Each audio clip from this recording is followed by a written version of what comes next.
Good morning and salam Ibu Pertiwiku.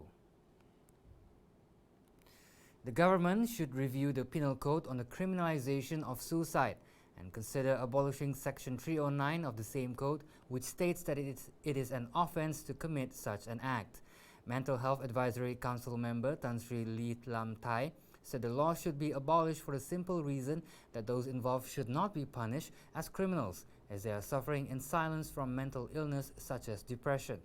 He added that those who suffer in silence must instead be given psychiatric treatment and rehabilitation.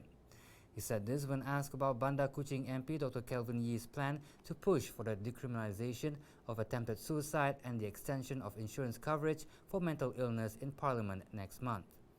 Lee commended Dr. Yee for his initiative, but cautioned that the issue of decriminalization had been brought up in the past, with no action taken by the Ministry of Home Affairs.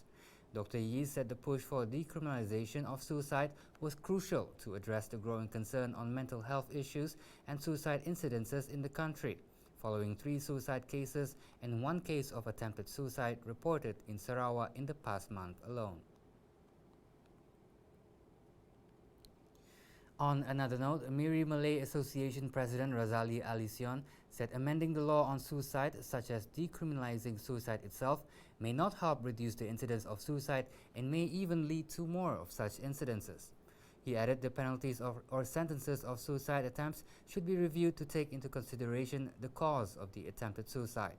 He explained that mandatory counseling should be considered instead of monetary penalties for most cases. In-depth studies on general causes of suicidal behaviors should be conducted, and support groups must be made available to all. According to him, the pressures of everyday life, such as unemployment, ever-rising costs of living, the widening gap between salary increases and inflation, unreasonable expectation in education achievement, work and peer pressure must be addressed seriously by parliamentarians. He urged the federal government to make Malaysia a happier place to study, work and live, which should be everyone's target. Well, that's all the news for now. I'm Razi Ahmad, and thank you for watching.